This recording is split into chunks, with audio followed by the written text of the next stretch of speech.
I would like to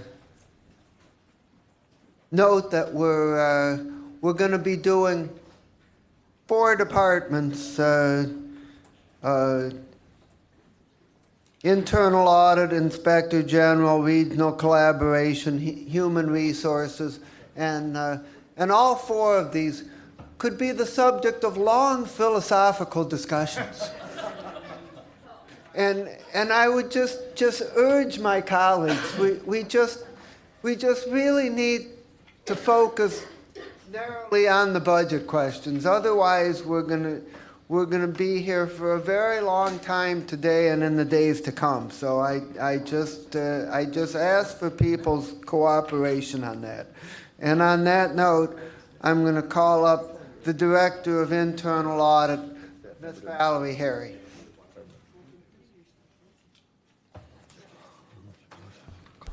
Good morning, Council. Valerie Harry, Director of Internal Audit. I'm not prepared for a long philosophical discussion either. So, in fact, my presentation should be at least my part of the budget should be very short, sweet, and then we can get on to questions. Basically, our budget is 90% salary and benefits, which is for myself, my audit manager, who, by the way, had her baby on Saturday, for those of you who knew she was girl. She had a little girl. And 2 staff auditors. Those staff auditors have actually just been on site. They started at the beginning of this year, so we're at that level. We're currently interviewing for our 5th. We're about a little less than halfway through interviews. So that'll bring us to our 5th FTE that we have there. As far as the other 10% of our budget, normal overhead type costs, we have just instituted an electronic work paper system called Teammate, and we're doing our first audit right now on that with the electronic system. There'll be maintenance costs involved with that. And then the other portion of that is continuing education for my staff, for myself and my staff. 2 of us are CPAs. One is just took the test again this past week, hoping to get his CPA as well. But we are required to, under Yellow Book, to have 80 hours every 2 years of continuing education with no less than 20 in every year. So a lot of our other expense type stuff is personal development related continuing education. As far as any changes that we had to our 2012-2013 budget, you had asked for that. We weren't around when you set that budget. I started in May of 2012, so that budget was set prior. It was set without any knowledge or any base to start from because of it being a completely new department. So that budget originally was set at like 680 some thousand. I think we're right now, we have more than enough capacity to get us through this year. We're also looking this year to purchase a data analytical program it helps us streamline some of our testing, and we're getting some quotes on that now. As far as any additions, I mean, that's based upon our workload. We anticipate, our audit committee are the ones that we make requests for personnel or any additional contract type purchases. Probably our audit committee meeting, I'm thinking probably 2nd quarter, 3rd quarter, we may be requesting based upon our workload and the requests that we get to do internal audits to add a 6th person on, but that won't be probably till around this time next year if we choose to do so. That's about all I have. Okay. Are you ready for questions? Thank you very much. Any questions on internal audit? Mr. Chair. Yes.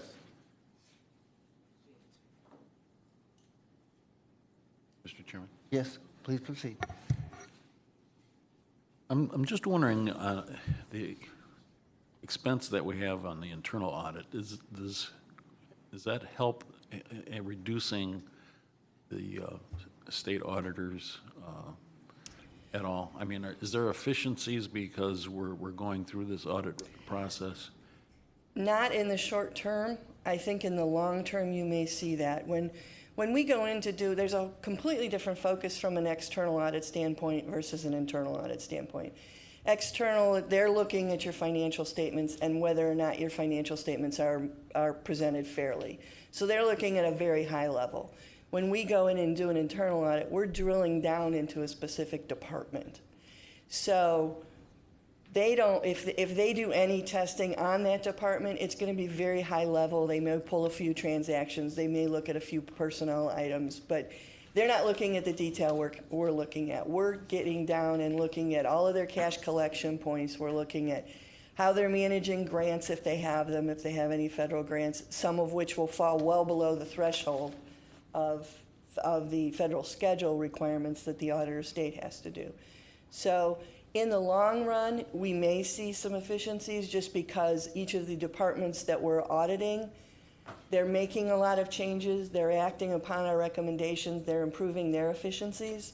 So we may see that. Now, we do share information with them as far as, they get copies of our reports. We've also got some information from them, too, on some of the things that they've done. We don't actually work with them when they're doing their audit, though. Okay, thank you. Anything else on internal audit? Okay. Thank you. Easy. Thanks. Trevor, where are we at on Inspector General?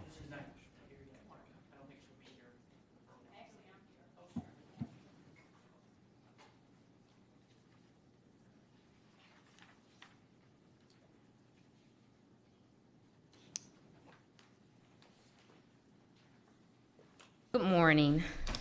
My name is Andrea Nelson Moore, and I am here to present for the Agency of the Inspector General's 2014-2015 biennium budget request.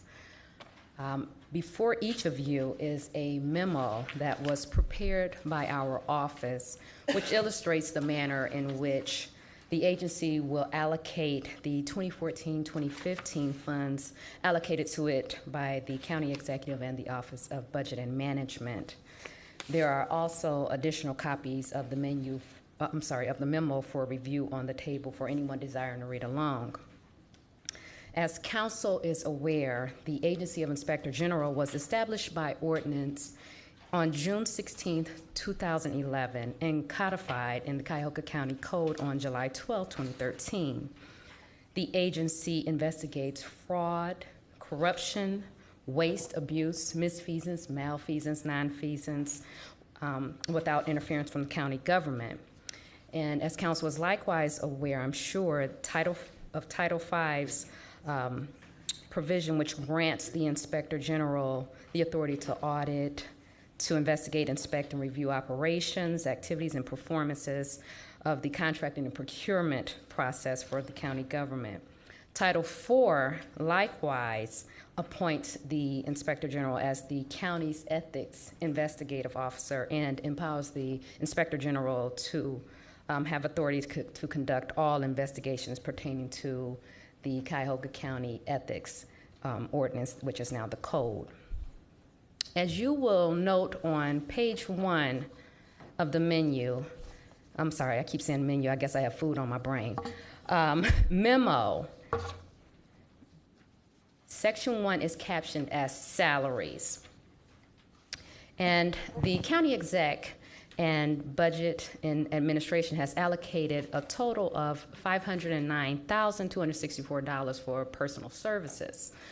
For purposes of this presentation, you'll hear me refer to salary and personal services interchangeably.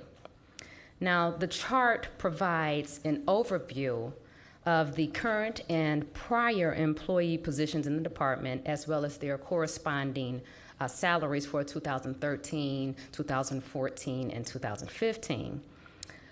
There should also be attached to your memo an organizational chart. And if you take a look at the organizational chart, you'll see that although the chart in the memo lists a Deputy Inspector General, our office at its current state does not have a Deputy Inspector General. So the salary that you'll see for the former Deputy Inspector General was solely for the time he served with the office during 2013 prior to his departure. You can also take note that the figures you see in the salary columns for both 2013's annual salary as well as the expected salaries for 2014 and 2015 have remained constant.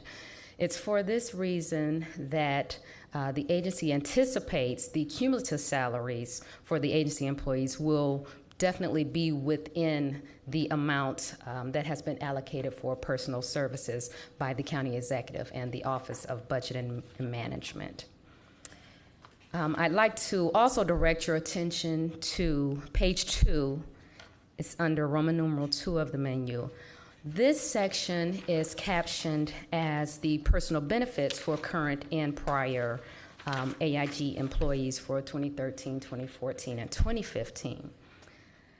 The county's Executive Office of Budget and Management allocated a total of $191,298 for both 2014 and 2015. This chart, like Chart 1, breaks out the employees' positions, the annual amounts expended on personal benefits, and the anticipated amounts to be expended on the personal benefits for each corresponding position. As indicated in the chart for personal services, the office anticipates the amounts to be expended on personal benefits will likewise remain constant because the personal services annual salaries have remained constant. That being said, the agency does likewise expect for the total amounts to be expended on personal services will likewise be within the proposed allocated amounts. On page 3 of the menu, there I go again, memo. Section 3 is the contracts and professional services section. This is the section which outlines the investigative resources used by our agency to assist in executing the functions that have been delegated to the Agency of Inspector General as well as being mandated by the Cuyahoga County Code. The allocated amount for contracts and professional services for 2014 is $24,995, and for 2015, $25,495. As the chart demonstrates, the office contracts with 2 legal research databases. That would be the Westlaw and the Clear Investigations database.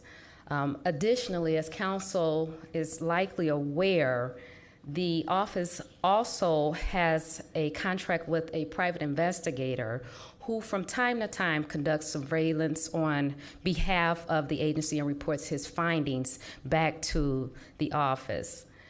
The chart likewise references Wingswept, which is the software that is used by the agency to manage the caseload. As you'll likely recall, just over a year ago, the agency purchased a new case management system. So this fee that is associated with the Wingswept is really a maintenance fee. So that is what that number will essentially reflect. If we can move forward to Roman numeral 4, that section is captioned as other operating. And these expenses are essentially the expenses that the office utilizes to perform its duties on a day-to-day basis. In this section, you'll notice a bulk of the funding goes towards what is the line item of training, certification, licensure, and development. As counsel may be aware, we currently have 3 licensed attorneys that are in good standing within the state of Ohio. We have a certified fraud examiner, and we have 2 of the employees who are nationally certified through the National Association of Inspector Generals, one being the Inspector General, and the I believe it's the investigator is also certified through the National Association of Inspector General. So as council is, I'm sure, aware, each of those positions have respective professional dues and fees that must be maintained in order to maintain their status in those positions. So a significant portion of the other operating expenses does go towards those fees, goes towards training, goes towards staff development. And I'd also like to direct your attention to another line item under other operating. It is the duty-related travel line item. In the prior budget, it's my understanding there was a line item for fleet vehicles. And at that time, I believe it was council who suggested to the office that instead of utilizing fleet vehicles, maybe it would be better to allow employees to be reimbursed for mileage, which is what the agency has been doing. So instead of the fleet vehicle expense, you'll now see the duty-related travel, which is significantly less than what had been proposed in the prior budget.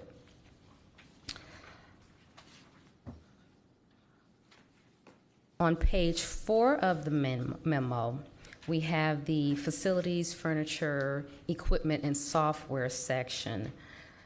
The chart under the paragraph essentially breaks out the amounts that have been allocated to the office for commodities and controlled services. So in 2014, $690 has been allocated for commodities and $704 has been allocated for commodities in 2015. For controlled services, $104,917 has been allocated for that expense in 2014.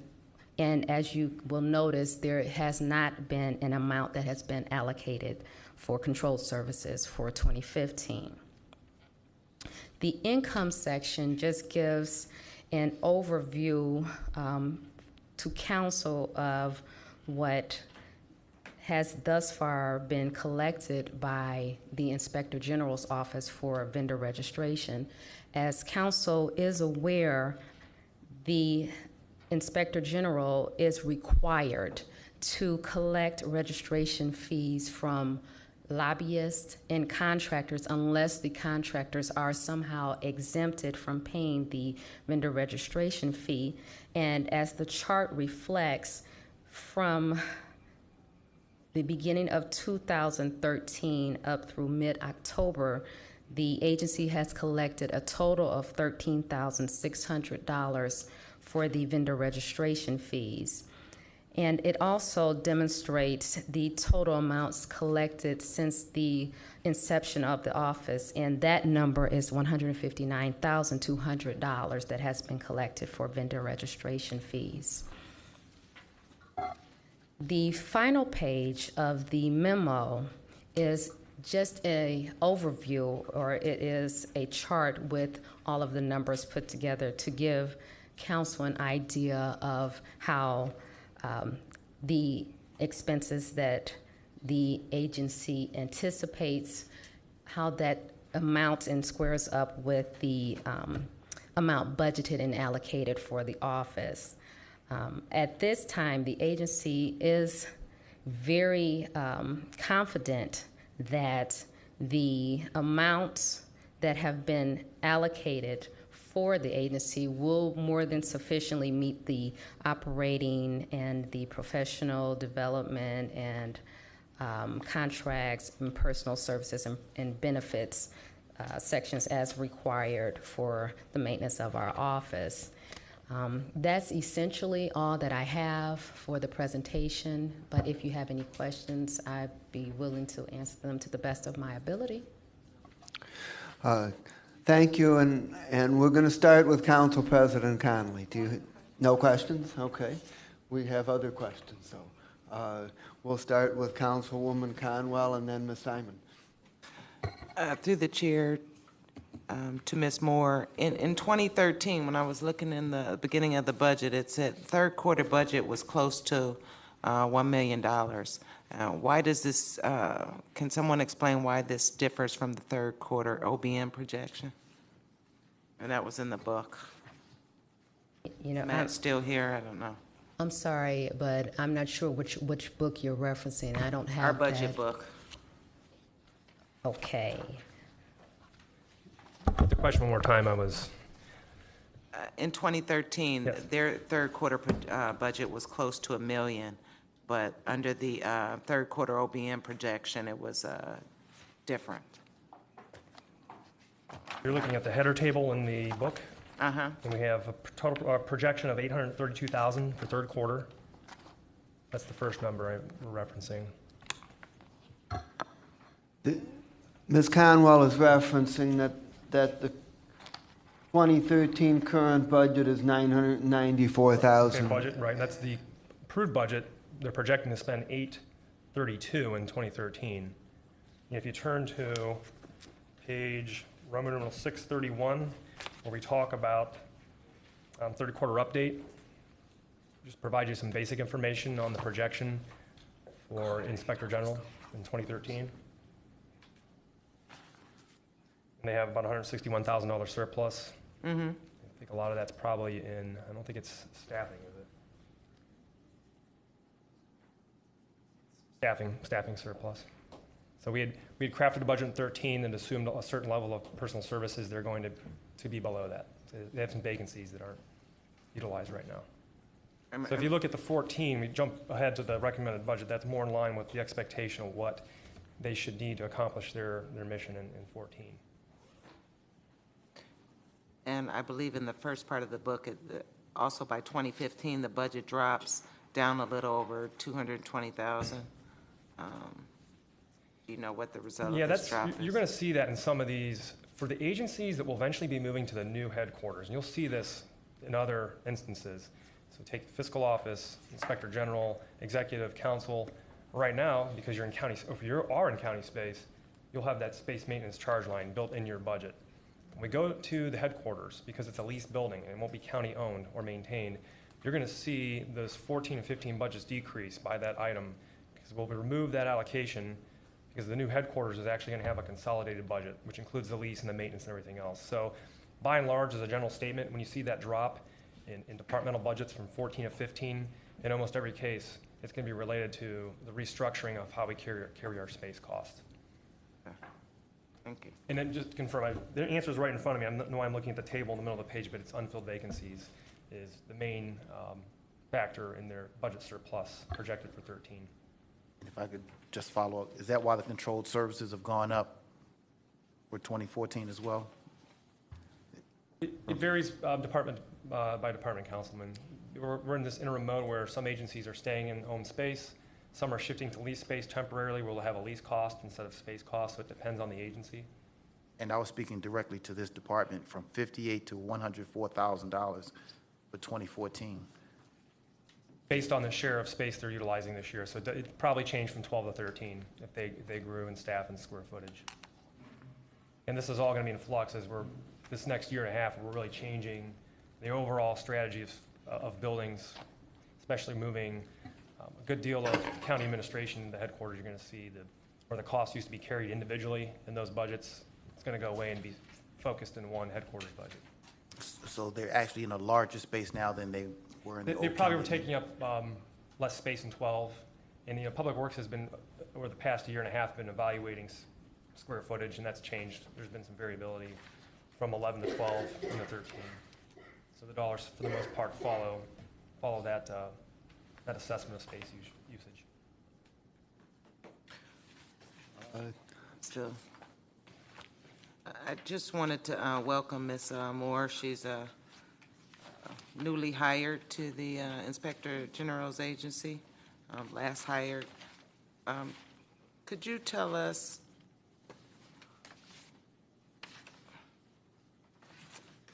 On the collection of vendor registration fees, did you ask about that? No.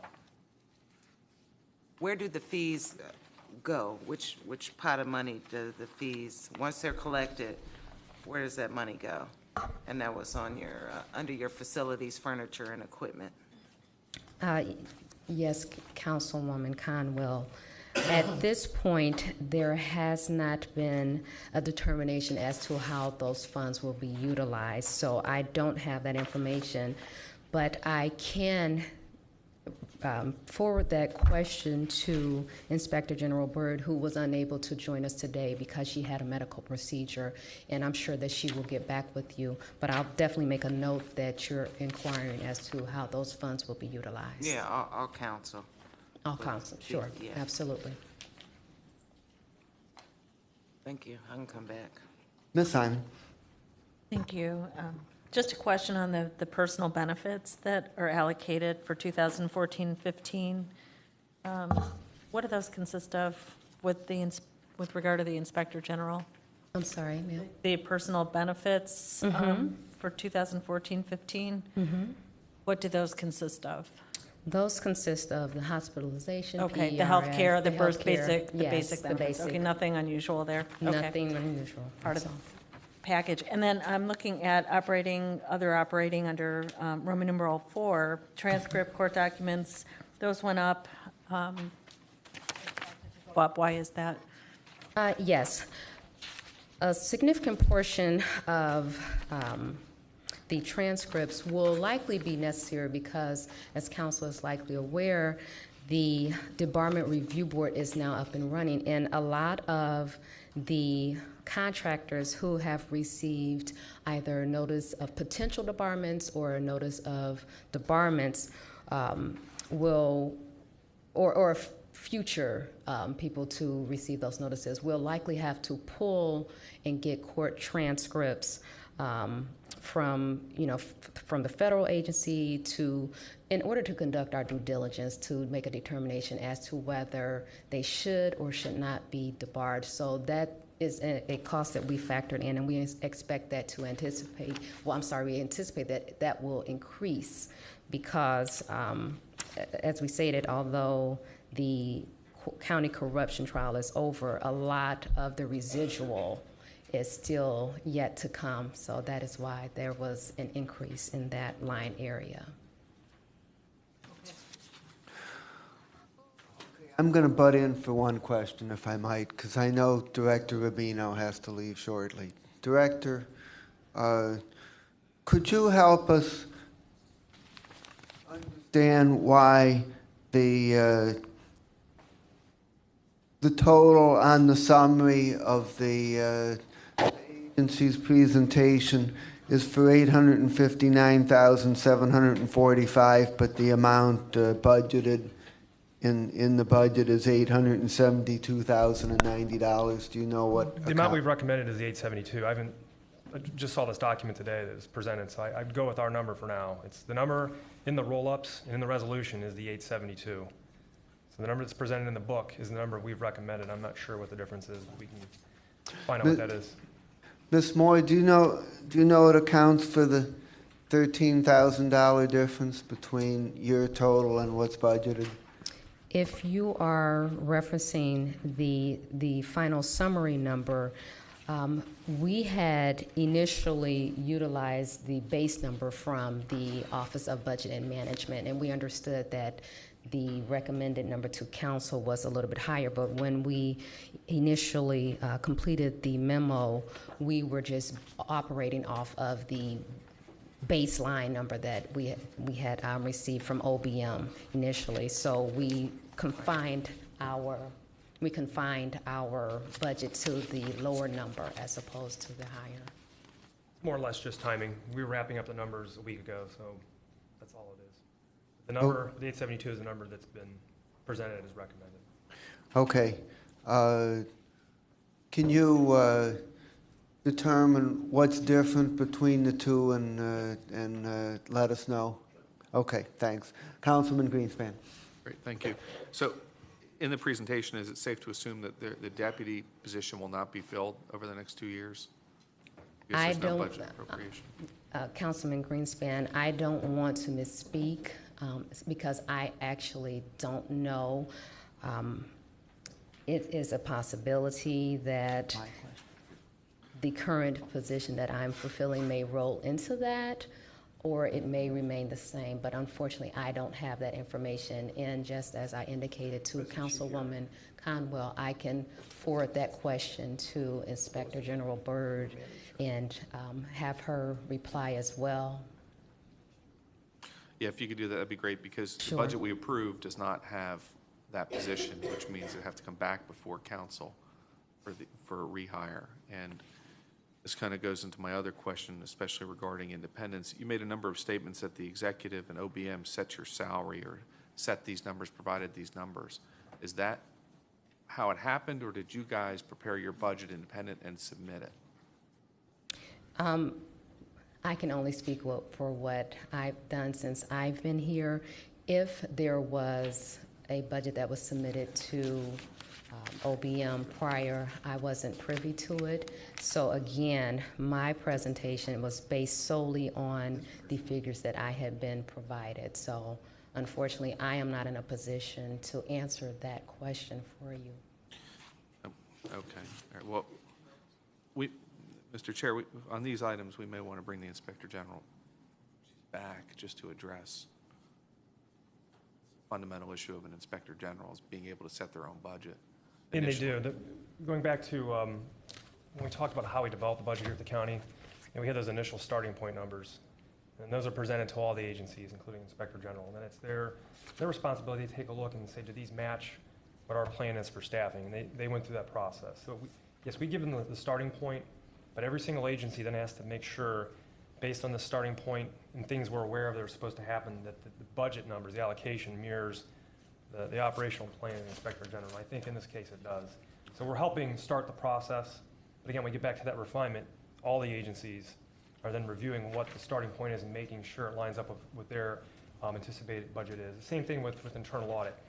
Internal audit director sets the budget for the department. We give them a starting push, and then they help us refine the numbers so it matches up with what their plan is.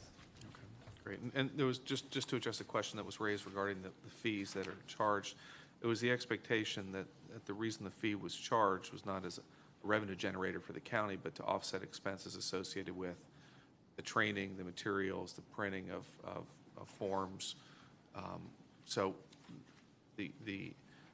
my expectation was that those fees would be offset against the cost of the agency, be net against it, since those are direct costs associated with managing the registration process. Just as a general, that we discussed in committee, I believe 2 years ago. So just to pass that information along to members who were not on the committee. I totally agree. That was the intent. Ms. Conley. I just have one brief question. With no deputy inspector general, what happens if the inspector general is unavailable or has a conflict with a particular case? I mean, that's the reason we have a deputy. And, so there's a chain of command. So I'm just curious. I mean, you're probably not in a position to ask that, but I think we should all know that, because that's one of the issues that has come up with these interim offices, and you always have a second in command. And with this inspector general, you really could have a personal conflict. So you have the deputy, or she's unavailable or ill or whatever. So that, just in terms of structure, I'm just curious. Well, one thing, I'm sorry. You're probably not in a position to answer that, so I'm just raising it. So if you don't have an answer, that's fine. Well, I was just going to say, one of the things that I know has been occurring since I've been there is we remain in constant contact with Inspector General Byrd if she has a meeting or has, something. Yeah, I'm talking about a structural, I'm talking about a structural Okay, process. then that's fine. Yeah. I'll just forward Yeah, that along right. to her as well. Anything else? Yes. Mr. Jones. Flow chart and structure, when it comes to debarment, how does, and I see you're the investigation lead, Assistant IG. Yes, sir. When it comes to, say, initiating the process of debarring someone, say you read a newspaper, or who actually does that? Does it start with? That's the initial. The person who does the initial background checks and things of that nature is Mary Segulin. And she, along with Rebecca Keck, they go through a checklist, and it has several different sites that are checked, and each one of them will sign off once they've checked to find out what information there may be out there on the contractor entity or the individual, if it's an individual debarment potential. And they go through the checklist and pull whatever information they can locate, be it from the internet, be it from Clear, and that's how they generate the information. But the initial people who have their hands on it would be Mary Segulin and Rebecca Keck, if that's answering your question. Who would deal with responses to the hotline if there were concerns of fraud or potential debarment situation? Is Mary Segulin also that one? Well, actually, anyone can call into the hotline or to any of us individually who may be able to do the intake process. I didn't mean who calls in, but intake. Who actually on this flow chart? Rebecca Keck. Phone. Rebecca Keck is the individual who answers the hotline number. Okay.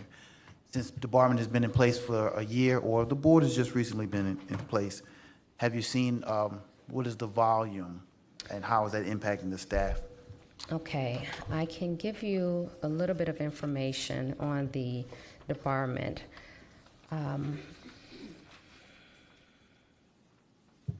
Thus far, there have been 82 debarment investigations or complaints open. 82, yes, sir. And 20 contractors have been sent notices of debarment, and they are now on the list. The first appeal to the Debarment Review Board, that deadline is October the 26th.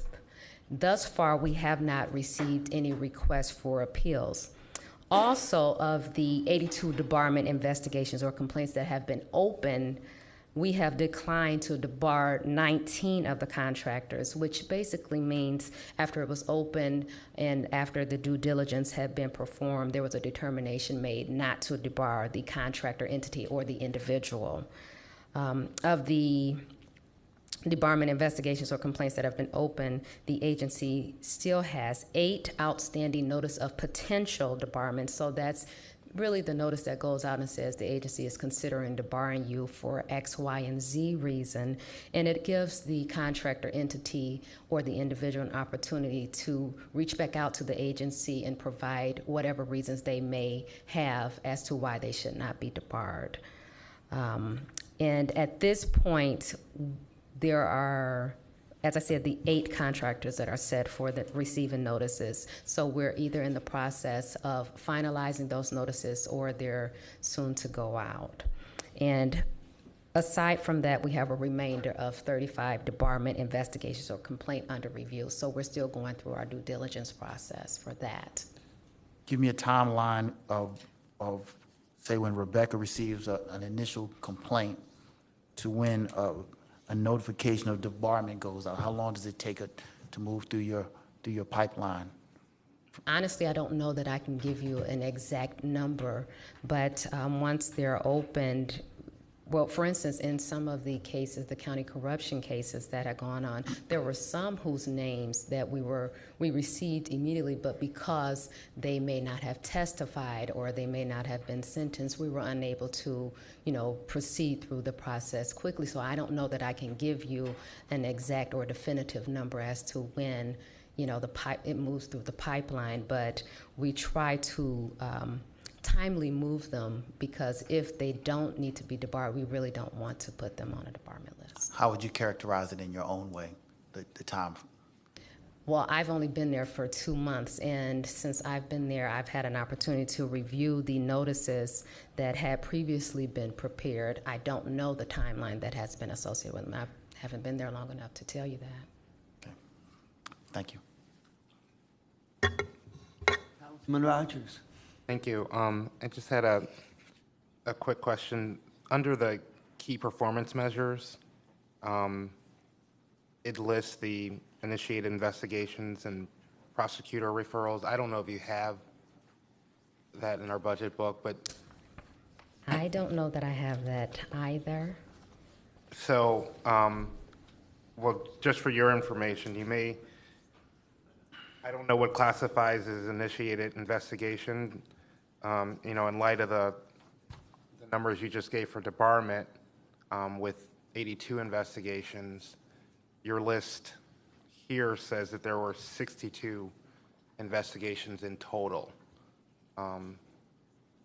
You just want to make, You know, I do know that these numbers were recently provided, as in within, I believe, like the last day or so from Mary. She went into our software and pulled those numbers. So the numbers that I just provided you today would be more recent than probably those in front of you. great. Well, I would imagine that these initiated investigations are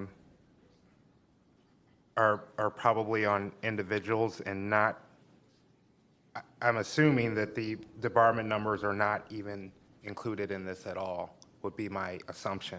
I'm not sure, but I would just look at what we have here and just double back with your department to make sure that all of, you know, your investigations are being reflected in what we have. Okay. Anyone else? Councilman Germana. Mr. Chairman, I don't know if you could answer this question, but I see that the annual revenue is right around 20,000 per year, anticipated 19,900. I'm just wondering how the total vendor registration fees collected is 159,000. If we're doing about 20,000 a year, that's Well- like 8 years. No, I don't know that you would be able to average it out, because I do believe at the inception there were some contractor entities that had to come into compliance with the ordinance. So I may have the exact numbers for 2011 and 2012. I know those numbers were significantly higher than the amount that has been collected in 2013. So I don't know that, you know, it would necessarily average out to that amount. You know, and unfortunately, I don't have the exact amounts that were collected, but I do know in the prior 2 years, the amount collected for vendor registration fees was higher than what it has been in 2013. I would add that we started out saying that everybody has to come in and register, and then we changed it so that they only have to come in and renew once every 4 years. And so we got a large slew at the beginning, and then we're getting a few more trickle in. That's the answer. Yeah. Thank you. That answers. Okay, anything else? Okay. Thank you. If I may, would you like me to address some of the questions that were asked? I was on the telephone listening in on my way from the clinic downtown. To council- Yes, Would you or please no? do. Okay. Okay. Wait, I'm out of breath. Okay. Yeah. I think there was a question by Councilman Greenspan. Did you have a question? I think you're wonderful. All right, I'll go a different route. Councilwoman Conwell, I believe you had a question. Yeah, it was regarding the fees.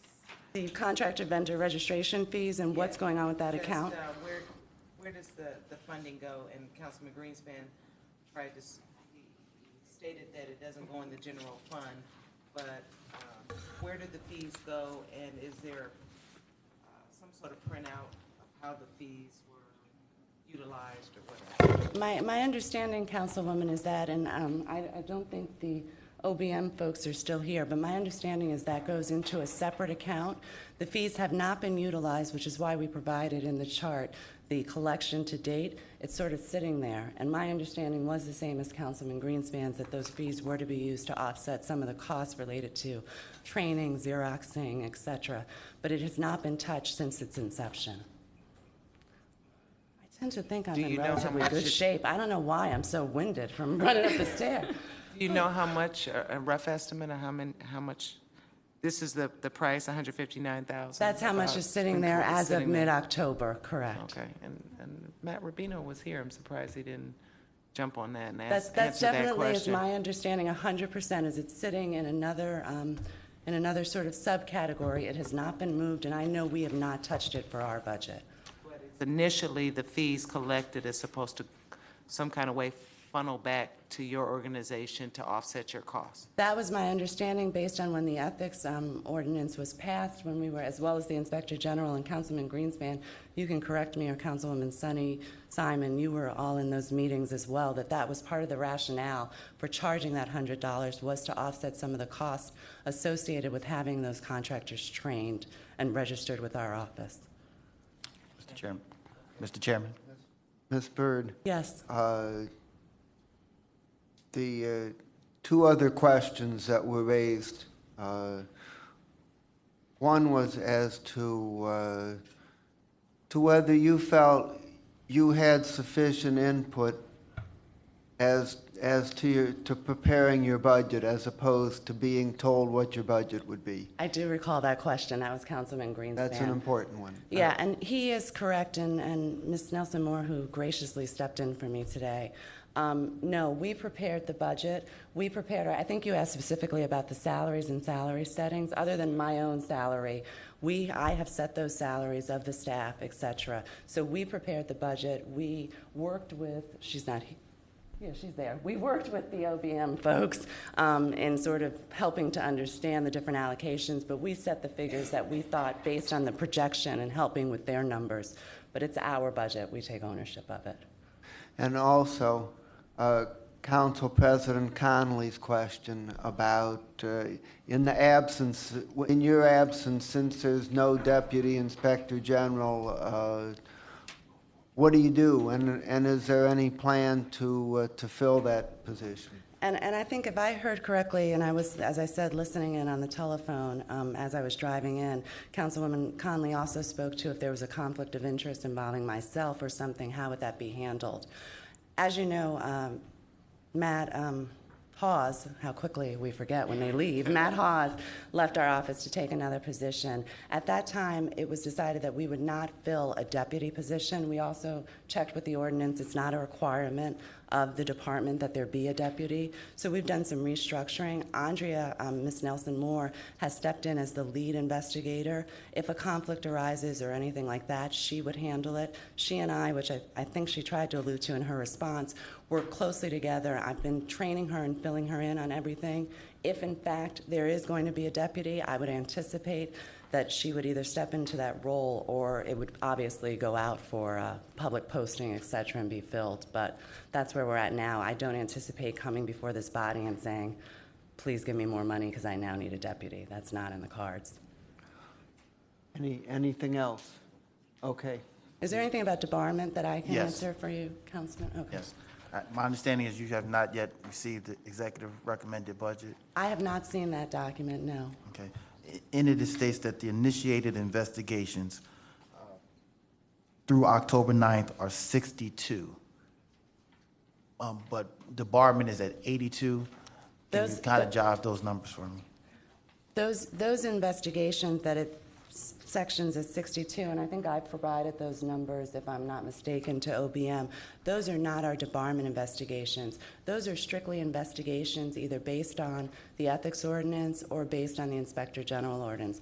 Our debarments fall outside of those, as do our ethics opinions, as does secondary employment, and as does some of the other operational things that our office does. So the 62 is purely the investigations that we're doing outside of debarment.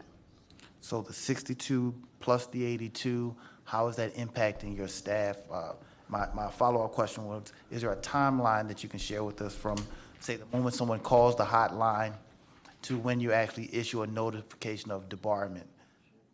Give us a sense of how that's working. Well, what's happening now in terms of debarment, Councilman, is that we are currently, we've instituted a process whereby all of the new contractors who register with our office, we do part of the debarment checklist before we accept their registration.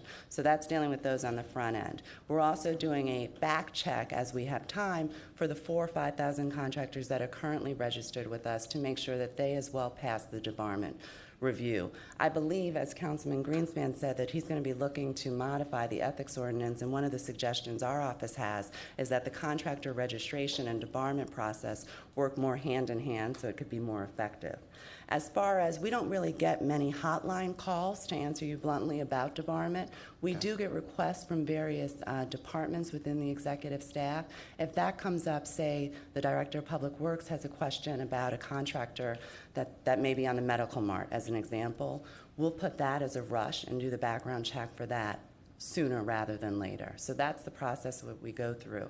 I can explain a little bit of the process if you want me to. I don't know if you've had that or if you need that. No, that's fine, because you said you're not getting that many phone calls, so it seems like a lot of internal work as far as We're still getting the cleaning phone calls in-house. about employees as opposed to contractors. Employees. Okay. In fact, as I've talked to some contractors about it, I don't think they're yet comfortable with confidentiality. Not that there's anything wrong with what we're doing, it's just that I don't know that they're comfortable yet. Some said they don't want to know. Please share with these contractors that you are always welcome, and as is anyone, and I try to spread the message when I talk to various groups of employees. On the whistleblower hotline, you do not have to give your name, you don't have to give identifying information. We would just ask that you be as thorough as possible, because obviously we can't follow up with questions. But there is no requirement that people identify themselves. You can also do such if you submit a complaint through our website, through the Inspector General website, as well as the Contacting Ed website. And if a contractor wants to come to you directly and tells you that he wants confidentiality, you can then call our office or call me directly, and I could work with you, never having identified that contractor. So there's ways to work around that, and I'd be happy to discuss that further with you if you want. But we encourage people to come forward, and we understand sometimes people want to remain anonymous. Sounds good.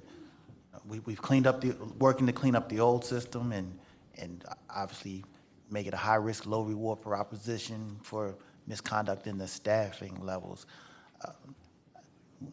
We still have work to do out in the community. It's an opportunity, a tool to impact the behavior in those contractors who have yet to do business with the county. So we will work together on that. I agree. Okay. Yes, so on to that point, through the chair to the Inspector General, it was stated earlier that 19 of them, of the cases of debarment, were decided not to be debarred. So of those 19, does this have any correlation with the whistleblower? Did somebody make an inaccurate statement of these 19? No, what we did is we did a due diligence review of some of our current contractors to see if perhaps hypothetically a contractor was mentioned during the county corruption case or something came up during that. We sent a potential notice of debarment. We probably, in one case that I can think of off the top of my head, met with the contractor, met with his attorney. He presented evidence. We reviewed that evidence along with what we had gathered, and we made a determination that that contractor's behavior did not fit within the statute of the ordinance that you passed, and then we issued the decision not to debar him or her. It's more of those types of scenarios when they're not debarred, that it just doesn't fit within the confines of the statute. Okay. Anything else? Okay. Yeah. Go ahead. I'm just wondering if you found a weakness in the statute that we overlooked that we should modify. I think at this time, I haven't necessarily found a weakness in the statute. The weakness that I'm experiencing is with the statute not mirroring the ethics ordinance. So what in effect can happen is we have a contractor who's gone through the contractor registration process. So he's paid his or her $100, he's been trained, and he signed the ethics statement. Well, then when we do our contractor background review, he can be debarred because he owes back taxes or there's a criminal conviction or something like that. But there's no mechanism where the two are working together. So in that scenario, that contractor becomes registered with us, and then he automatically has to now go to a debarment file. So it's sort of, I think it's creating dual work, where if at that initial point we could say, no, you cannot be registered until and unless you pay your back taxes. I mean, that's one of the nice things about the debarment, just to tangentially talk for a moment, we've caught folks who owe, say, court costs or back taxes, and they've actually paid up. bringing in money to the county, a couple of $1,000s, so that they can be registered and not be debarred. So I think fixing that on the front end would be helpful, and that would be one of our recommendations to the Law Department and/or Councilman Greenspan's committee to address next year. Okay, thank you. Thank you very much, and we really appreciate your rushing in here to present to us. And I do want to again apologize for not being here. I really anticipated being closer to the 1 o'clock, and as we all know with the Cleveland Clinic, you don't get out of there ever when you're supposed to. So I apologize, and I thank Andrea for stepping in. We were trying to get you in front of the council president, who also had a scheduling situation, and that's why we juggled this and tried, but that didn't quite pan out. But thank you very much. Thank you. Okay, thank you. Okay, we now will move on to regional collaboration.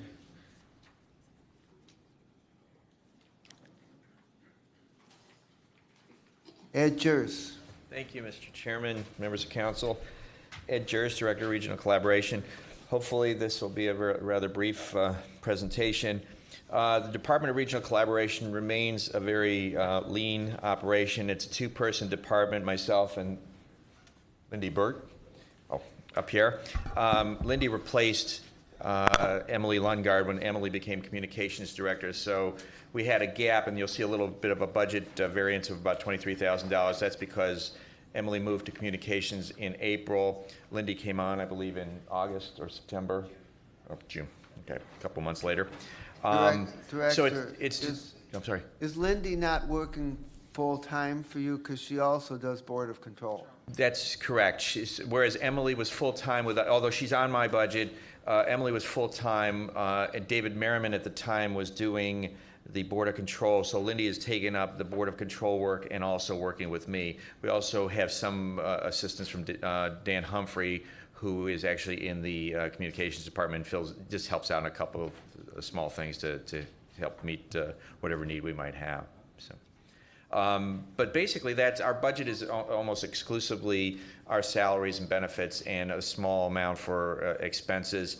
Our role continues to be to promote efficiency through collaboration. We're really focusing primarily on the expansion of the Western Reserve Plan, which is to expand the number of service offerings that the county can provide to communities, and we find that to be the most effective way of sharing services. While we still encourage intercommunity collaborations, we feel that the provision by the county is probably the most effective way. And I know we were talking about microfilming earlier. I think that's a great example of where the county can provide a service that is needed by the community. So our effort now is really to market that, because what you find is that there's a lot of inertia within the communities, that people have a lot of day-to-day responsibilities, and this is something that's added to their plate, but we're hoping to help them out. We're also working on completing the merger study. I hope that will be done next month. I've given updates to Council President Connolly and Councilman Schron, in whose district those 4 communities are. And the other efforts, we are liaison to a number of regional efforts, whether it's the Fund for Economic Future, NOACA, the Regional Prosperity Initiative, Efficient Government Network, County Planning Commission, Sustainable Communities Consortium. So I'm active in all those organizations. And finally, we're the liaison to our Washington and Columbus lobbyists. We monitor the issues that come up, and we also develop an agenda and try to promote the interests of the county in both Washington and Columbus. So that's what we're doing. I'm happy to answer any questions about our budget or our operations. Okay, thank you very much. Questions?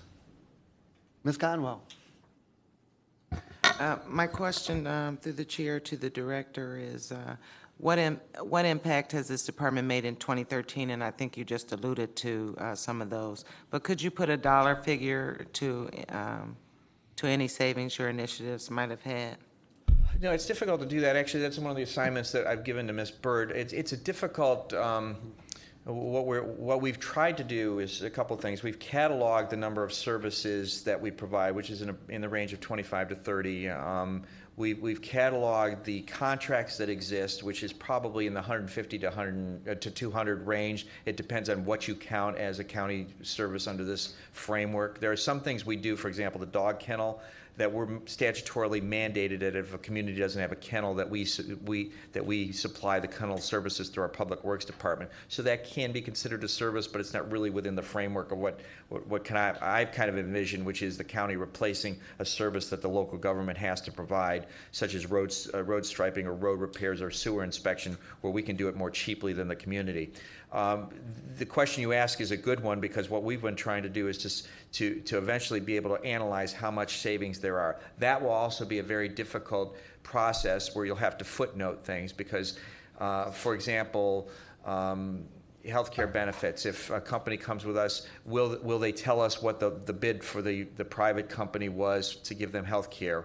Or there may be something like creating a website where they may have gotten some quotes, and then you have to figure out what's the difference between the quotes they got, if they'll give you that information, and the price that we gave them. So I think there's going to be a lot of footnotes in whatever analysis we come up with. I'm sure we're saving people money because they wouldn't be coming to us if they didn't save money. One of the reasons that we find the county provision of services more efficient and more effective than the inter-community collaborations is that oftentimes, for example, with the West Shore Fire District that they're trying to come about, you have to almost do an analysis to determine if there's savings when you merge two communities or the operations of two different communities.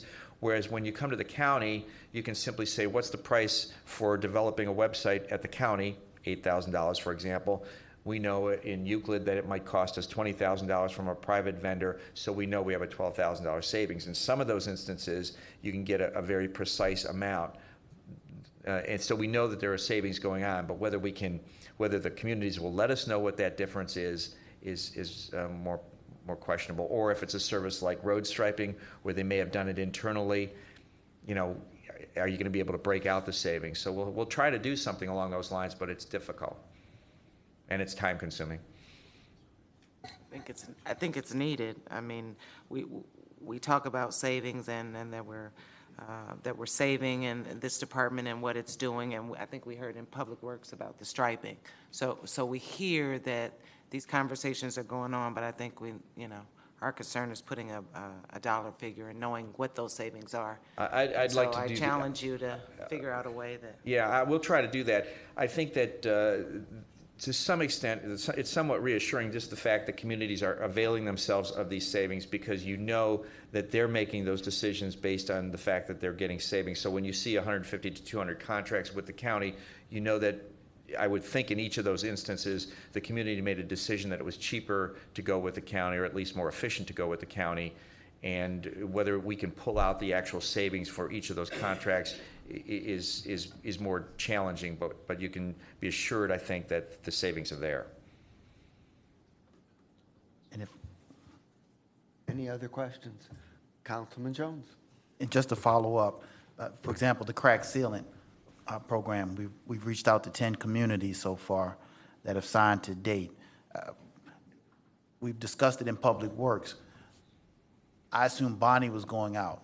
Are you going out? Kind of clarify for me the role that you play and that role that Bonnie as Director of Public Works has played in reaching out to the communities. Thank you, Councilman. As it's evolved, our role is more as a marketer. Bonnie, the individual departments will do the negotiations and arrange. They'll create the program or the opportunity of the service. They'll negotiate a contract. They'll provide the service. What I do, or what our department does, is more be an evangelist for the system. For example, on October 9th, we had a cluster meeting in Independence where we invited, Independence hosted us. We had Bonnie out and Jeff Mowry from IT. We had communities, we invited probably 10 to 15 communities surrounding Independence to join with their service directors, their mayors, their police chiefs, whatever, to come to that presentation to find out what we have to offer. If there is an interest, that interest will be handled by the individual. So they would call Bonnie up or Jeff and work the contract out. So so we're really in a marketing mode right now from our department. We've spoken to the mayors and managers. We've spoken to the first suburbs. We have an agenda to go out to speak to the Hillcrest Council of Councils in December. The cluster is a new initiative we've adopted to try to further sell it. I've talked to the West Shore Council of Governments, those mayors, and we will do it on an individual basis if we need to. So you do have that same model for economic development as well? Do you lead a meeting and then bring Larry Benders and Nate Kelly out and others? Mr. Chairman, Councilman Jones, that would be under, going back to the business attraction and anti-poaching protocol. That's kind of a separate thing, but we do, there was created under that protocol a business retention and attraction advisory council.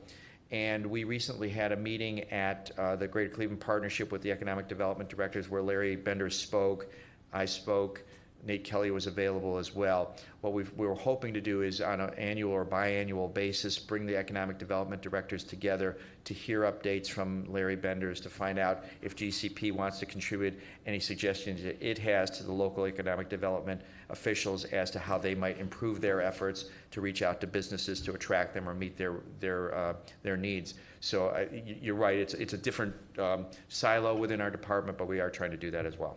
And my last question, we have, as part of the Western Reserve Plan, we have our microloan section, and we have contracted that work out. It's not done within our county departments, but it's, again, contracted out to ECDI. Do you market in that same way the microloans to potential small businesses? We have not, I'm not, that's in the economic development department, so I assume that there are things, for example, we may mention the economic development, the $100 million fund, but we're primarily talking about services like Public Works, IT, HR, the microfilming. We mentioned some other things that are out there. But our primary areas have been those. I assume that the Economic Development Department, when you have things such as the storefront renovation program or storefront improvement program, the microloans, or the Economic Development Fund, that they are also spreading the word on those opportunities. Because there's a difference, there's a little bit of a distinction between programs that the county provides as a county, as kind of a county service, versus programs where we are trying to replace what the individual communities do. For example, food stamps and welfare stuff, we don't do anything in the Western Reserve Plan because that's a county-oriented service that the local governments don't provide. But where the local governments have an obligation to provide something such as street repair or a website or health benefits, it's in those instances that we're trying to replace or offer an alternative, a cheaper alternative to them. So that's more where we're. Okay. And again, I know you haven't yet seen this executive, but I'll just read to you what it says and kind of clarify it for me. The two-person department focuses on promoting collaboration to advance economic development and efficiency. So in the advancing of economic development, clarify for me again what. Right. If that's an accurate we're statement. within the framework of economic development, and I think what we're trying to do in some of the instances when I'm, for example, some of the things we do with NOACA, the transportation decisions, tying those to economic development. The Fund for Economic Future is developing what's called a regional economic competitiveness strategy. I'm a liaison to that. So with that hat, I'm working on economic development initiatives in that respect. So I think that you kind of have to separate out some of the things that we're doing. In those instances, we're trying to tie transportation decisions and strategic investments by the business community and philanthropic community to economic development. That's not necessarily what we're doing with respect to shared services, which is more efficiency driven. Okay, thank you now. Okay. Anything else? Councilman Germano. Thank you. I don't know how to say this politely, but I know you're out in these communities all the time. When you're going into these communities, do you take in consideration that you let the county council person know that? Yes, we try to, and I apologize to the extent that I've missed that, because there have been occasions. It's one of those things that you want to plaster a note on your desk to say, always let you guys know when we're doing that, and I've tried to do that. There are instances where I've done that. There's instances when I've failed to do that, and I take responsibility for that. But it's more of you get so focused on it, and then you think, oh, I should, for example, the independence thing, I should have invited you. And Well, I- that, you know yeah. what, that, I was, Yeah. did you invite Jack? No, I did not. See, that we did that a lot when we were doing a lot of the presentations earlier, and then there was a gap in time, and the ball was dropped, and I apologize for that. But that's, you're right. We should be doing that when we're making those Appreciate it. presentations. I think it's important Yes, I for us agree. to know that that's happening. Thank you. Got to put. Thank you. Question? I do. Please proceed. I see that the surplus of 23,259 was due to a vacancy of a couple months. Yes. Do you anticipate a vacancy next year? And if so, is that reflected in the salary? Should we anticipate a reduction of anticipated salaries? I mean, if I leave, or if, Well, I asked if there's an anticipation of some, I don't know that it's gap. reflected in the I mean, there's always, there's that potential, but I assume that the position would be filled, either position, if there was a vacancy. I'm not sure where A you. temporary vacant, there was a gap of a couple months, and so there's no anticipation of that happening next year? I don't know that I don't know that it's reflected in here. I would not, I would assume it's not reflected in here in terms of an anticipated Okay. gap. Well, maybe that's a question for OVM then, because this went up to 179, and I can talk to OVM about the salary structure for next year. And in terms of inviting us to meetings, the first suburbs is both in the area of Councilman Rogers and me, and I would have liked to go to some of those meetings instead of duplicating efforts, because I have meetings in my district regarding collaborative services to cities, and it seems like we're duplicating that. So going forward, I think it's really important that we get notice of all of the meetings that you're attending with different cities, because there's no point in me having meetings with my district if you're having the same meetings with the first suburbs. So I really would like, as part of this protocol going forward, to notify all of us of every meeting. If you're meeting with our mayors, if you're meeting with our council people in our districts, or collaborative meetings with consortiums, I think it's really important that the council people have notice of that, so we can go. And I understand you said somehow that ball was dropped, but going forward, we really need to be notified in advance. Right, and the first suburbs, I would assume you get notice of first suburbs meetings. You did, okay. I thought you would have. Where we've typically gone is the Mayors and Managers Association, the first suburbs. Now, December 14th, we'll be at the Hillcrest Council of Councils, so I'll send you a note on that, but please be aware of that. That's a Saturday. And the cluster one was in Independence, and I realized when I came back from it that I hadn't notified the folks, and I felt bad about that. Thank you. Mr. Chair, just a point of reference to the committee. Director Jers, after we go through this and in January, we'll have the director come before committee, just give an overview like we've been doing. It's been a little while since we've done it, but the same thing with the Inspector General. She has to give a semi-annual report. So some of the questions that were asked today, we can continue those discussions in committee, and I'll let the council know when we're having those meetings. We can have a more in-depth conversation. Sounds good. Okay. Thank you very much. Thank you. Okay. Last for today, but certainly not least, representing the Human Resources Commission, Rebecca Kopczynski. Thank you, Mr. Chairman and members of the committee. I appreciate the opportunity to come before you, especially because apparently I'm unique today in the sense that I'm here asking for funding for new initiatives on behalf of the commission today. I know that timing is of the essence, so I will move through this slide presentation relatively quickly. Some of this is maybe familiar to you, but There go ahead. is an item in your packets for everybody's information. It's this 3 or 4 copies of this presentation. thing here. So you can I'm going to follow start along. by just giving you a brief summary of some of the work that the commission has been involved in. Since we are still a relatively young agency and our mission evolves, it seems almost constantly, to maintain our By the way, it looks like about a 45-minute presentation, so I hope that's not the case. No way. Okay. I will, I'm going to make this quick. I'm just having a mental problem here for a moment.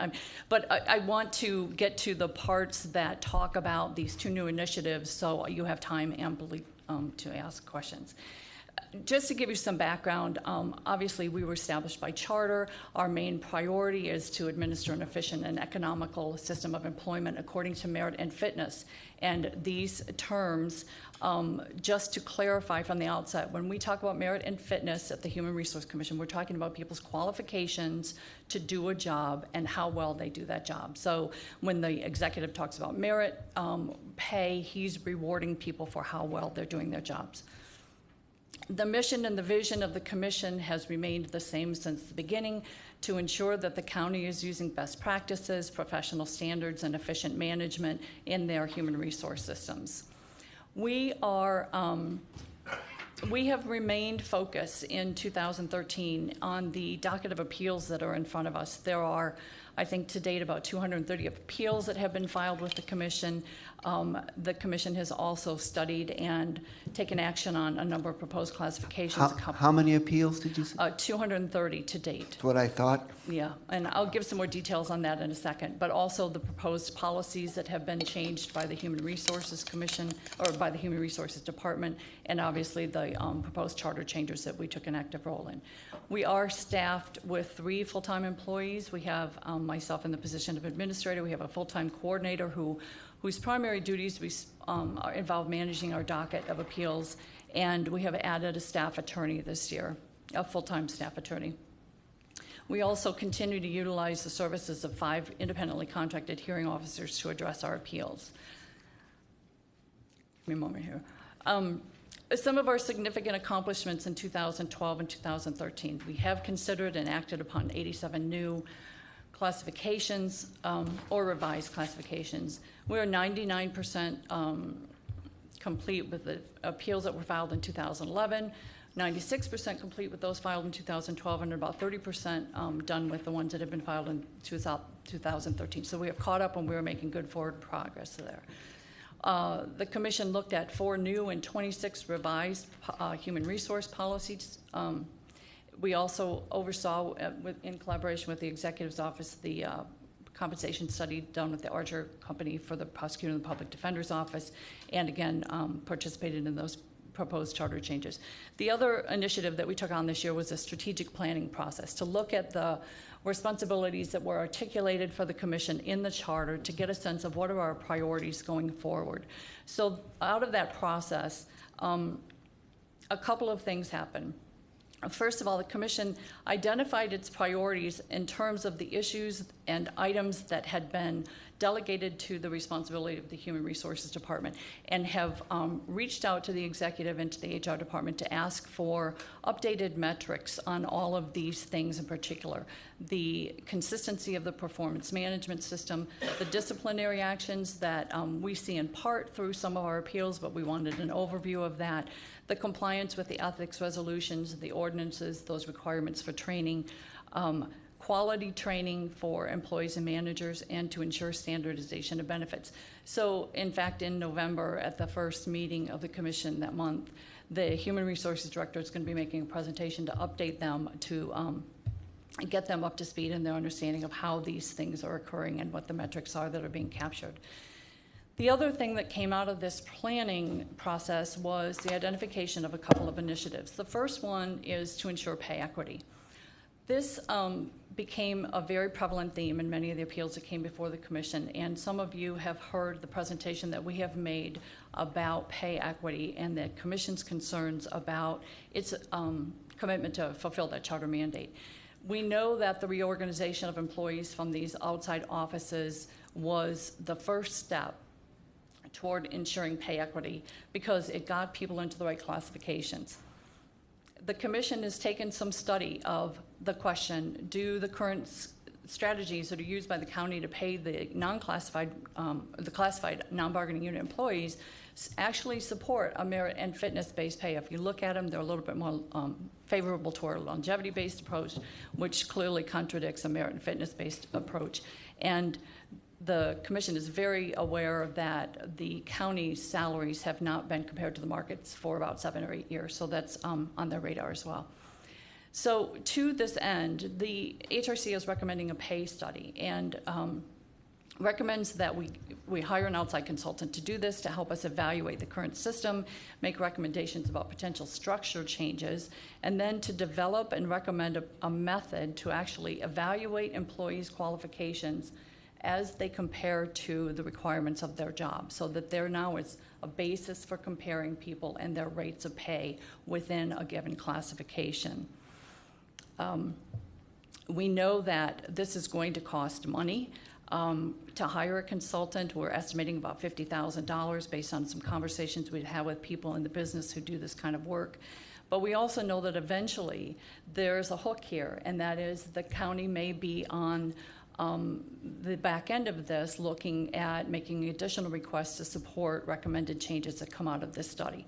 So we want to make sure that county council is aware, that the commission is aware that this is not just a one-step process, that this could be a very expensive endeavor. We don't know until we get into it, and that's sort of unfortunate, but that's the nature of this beast.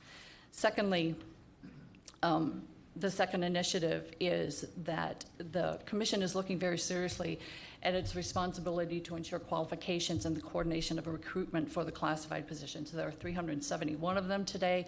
Not all of them are in use, but we are under a charter mandate to do this, and this is also necessary to ensure the county's compliance with the civil service laws. That initiative requires that we begin to audit some information that the county has maintained. We want to look at the identification of classified versus non-classified personnel, the qualifications that are being used for all of the classifications, and the hiring procedures for those classifications to ensure that those are in compliance with civil service laws.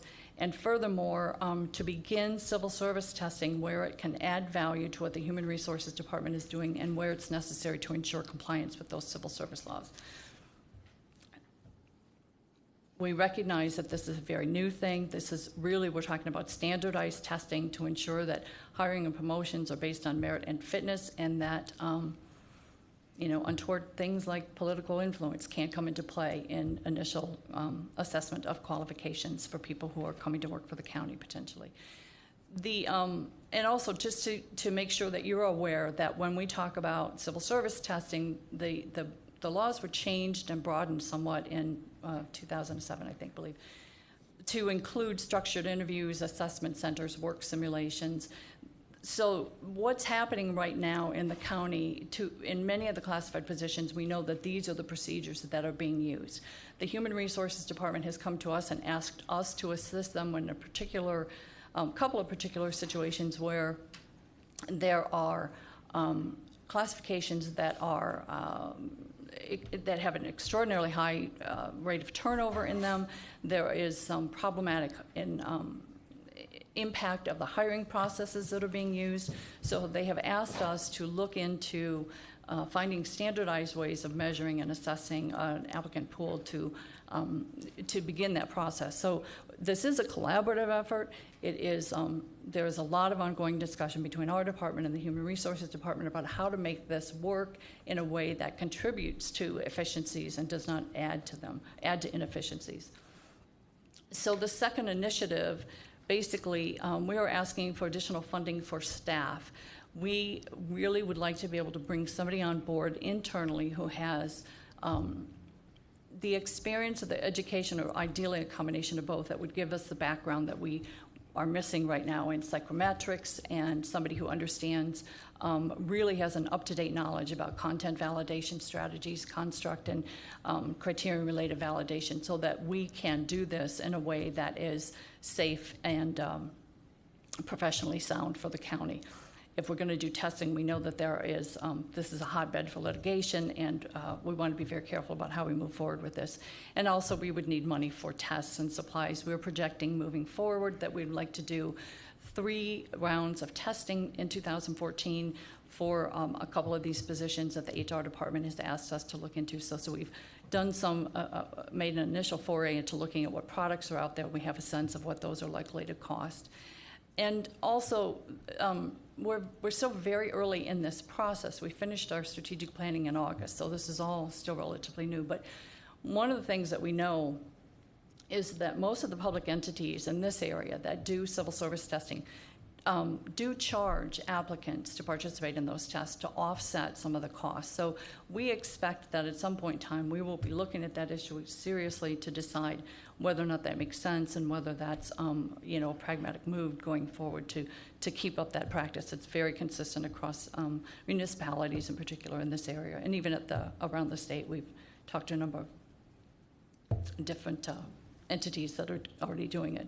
So to supplement sort of the information that you have in front of you, we know that our current staff salaries are about $230,000. The commissioners get a stipend, that's another $16,000. We're looking at new staff costs estimated to be about $102,000 to bring in both a testing or project manager and an administrative assistant.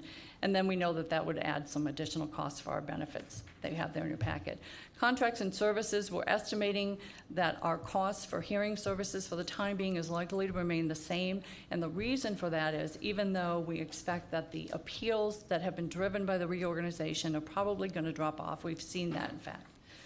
The other thing that is still not decided is whether or not applicants will have any appeal rights as a part of the testing procedures that we plan to undertake.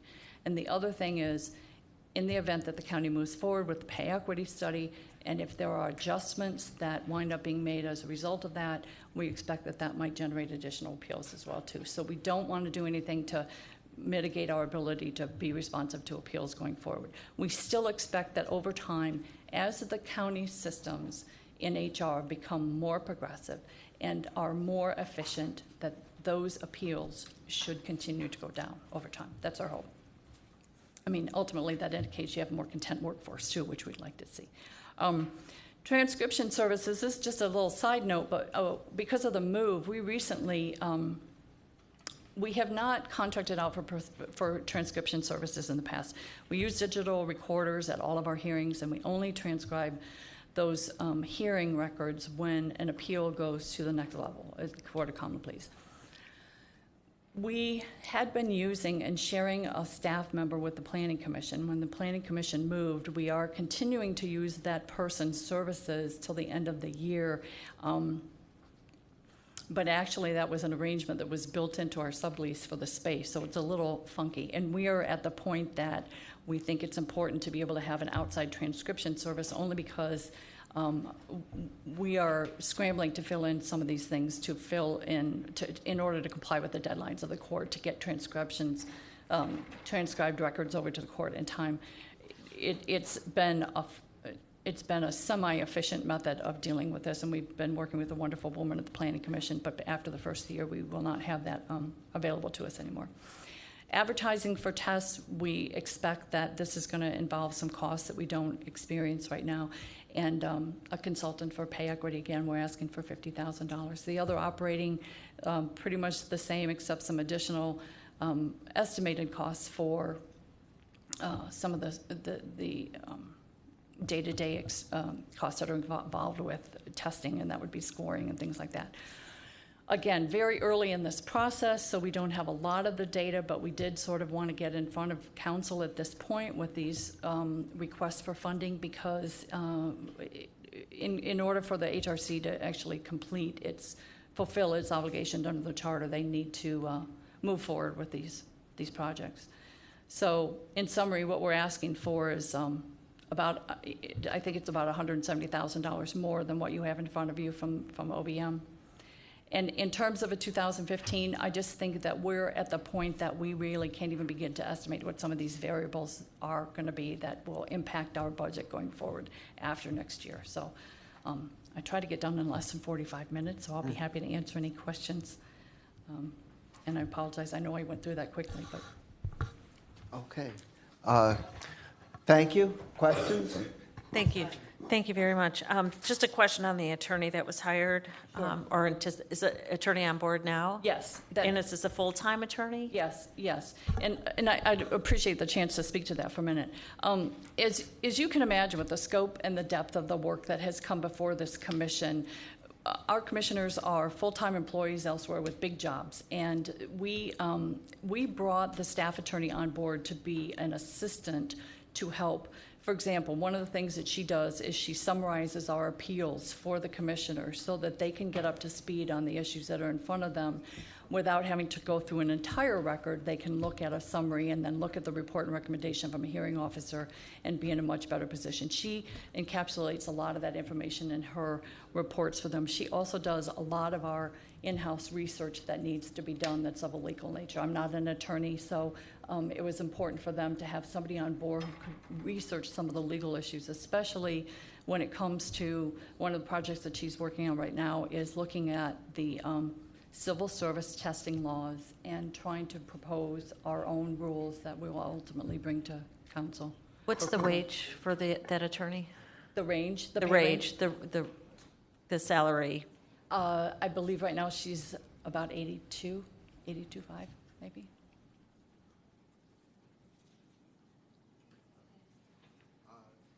Other questions? Greenspan. Thank you. Okay, so the budget that's been recommended through OBM is 430, and you're requesting 604. Correct. The difference, is that a one-time, or would that be an Well, ongoing? the bulk of it is for staffing, and the testing manager and an administrative assistant for that person. Would be really- would be right, would ongoing. be full-time. So the bulk of it, I think, would be ongoing. The one-time cost would be the consultant. Was this information presented to OBM or the administration? Yes. And why, I guess your request was denied. Was there a reason? I have not been given one. It would seem, from an independence perspective, you being a charter mandated function, that, once again, looking at independence from the IG and internal audit to some degree. All right, well, this is something for us to really consider then. I think you've made a compelling case. I would like to know from the administration, if somebody could give us an analysis. Mr. Boyle, I don't know. Let's see anybody. No, I'm ready. If you could just detail which one, I'll make sure that I get a chance. HRC, the difference between the request from the HRC and what was recommended from the administration to council, why there was a denial. Thank you. Ms. Conway. Just one quick question. The consultant, and we've heard about it in the committee that you want to hire for pay equity. Will they also be involved in the startup of the civil service testing? Will There are they do two dual? different realms of expertise altogether, so I wouldn't anticipate that at all. Okay, thank you. Ms. Kopczynski, are we currently doing any civil service testing? No, not formal civil service testing. I shouldn't say no. It really is a question for the Human Resources Department. I know that they're doing competitive selection procedures in the way of some structured interviewing. I know that sometimes they're using panels to do those interviews.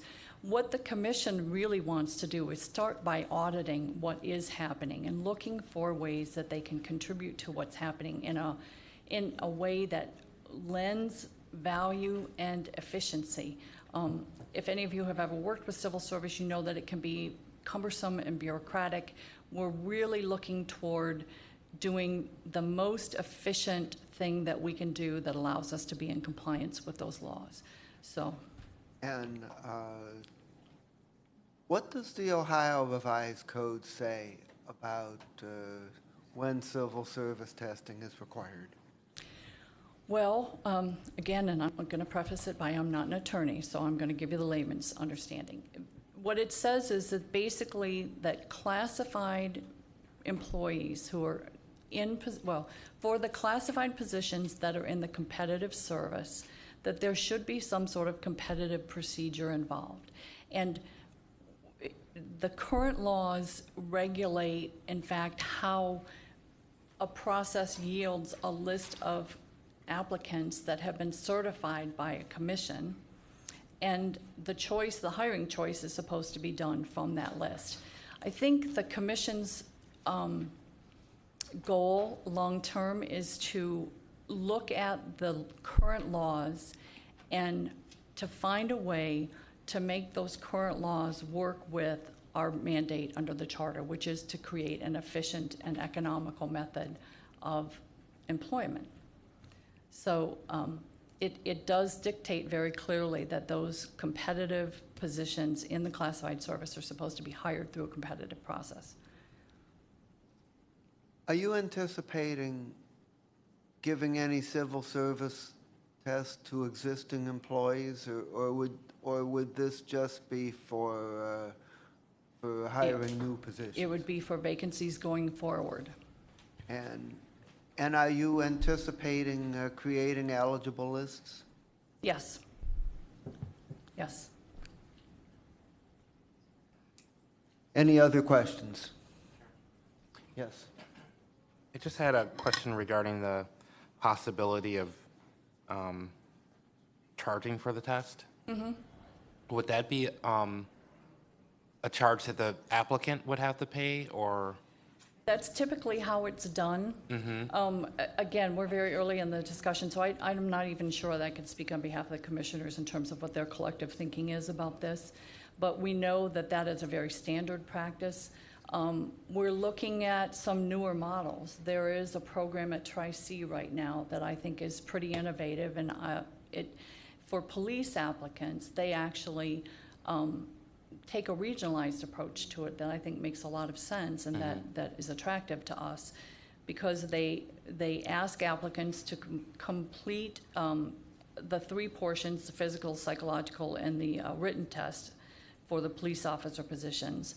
They collect the fees for that, they administer all of that, and then what they do is they ask local communities who want to hire police officers for a given, for example, in the course of 2014, the cities pay a fee to participate in that program, and then they get access to everybody who's gone through the Tri-C system. That makes a lot of sense to us, because they're performing a service that every municipality in this county has to do, but they can do it a lot more efficiently that way. That's attractive to the HRC. So are you saying that there's a possibility that if we're developing a pool of candidates under civil service, they pay to take the test? They pay to take the test, some nominal fee. It ranges, we found, anywhere from $5 to $25 with the municipalities. And then are you saying that, so they may not get a position at the county, but if they pass the test, then they could potentially be in a pool of? We'd love to see that. We think that, and again, we're very early in discussions, but knowing that every community in this county has to do civil service testing, knowing that we are committed to taking advantage of whatever technology is out there, that there are some opportunities here to look at how this might be a service that we could perform on a broader basis. I would just, it just sounds like or in Tri-C's instance, that they're making double the money, because you're charging people for the test, and then you're charging the communities for access to the list of folks that took the test. And it's, well, I understand your point, but I think here's what I think happens in particular with the police officer positions. Applicants pay at multiple communities, and they go and they take the same tests over and over again, sometimes at these different communities. It just doesn't make a whole lot of sense. So I think it depends on what you compare it to. The thing that the applicant gets out of this is they pay once, and then they're on a list that's potentially used by multiple communities. And the efficiency is that the testing only occurs one time. and is the test something that the commission would develop, or is there already a standard Well, civil service? it depends on the position. There are, I mean, safety force testing, there are a plethora of products available. Okay. When you look at more unique qualifications, sometimes you're looking at testing services where you would hire a professional to develop a test. We had the benefit, and I think Councilwoman Conwell will attest to this. We had the benefit of a presentation last night from the Cleveland Civil Service administrator who was talking about how they have staffed up internally and developed their own expertise to develop their own tests. So it's too early for us to know, I think, what the best, most efficient way to go about this is. But And just last question on that point. So if it's determined that the commission would develop their own test with the big picture idea that other communities could avail themselves of people that they could buy into the idea of using that same test, would you have to, go out to the communities first to say, look, we're planning this idea, or would you develop it and then go back out and see if they're willing to kind of? I think the sensible way to start this is to do some sort of a survey to look at what the interest is. I mean, we know that the HR department has made some forays into looking at services that they have marketed to some of the communities. Mm-hmm. We would want to avail ourselves of their experience with this, but I just think it's the commission is committed to doing things as efficiently as possible, and I think that it holds some potential going forward. Okay. Thank you. Any other questions? Thank you. Thank you very much. We've come to the end of the first week. There's a need for constant mid-course correction during a budget process. Does anyone have any comments or suggestions on the process so far? No? Has anybody signed in for public comment? No, Mr. Chairman, no one has signed in. We resume these hearings on Monday at 5 o'clock. We have 14 items with a lot of heavy-duty departments that day, so it's going to be a real challenge to handle that session. Excuse me, Yeah. 1 o'clock. 1 o'clock. 1 o'clock. You said 5 o'clock. I'm sorry. Okay. We're not meeting Saturday? 1 o'clock. Monday at 1 o'clock. Hoping to finish at 5 o'clock. Is there a motion to adjourn? So moved. Second? All those in favor say aye. Aye. Opposed? Thank you very much. 1 to 5, Monday afternoon.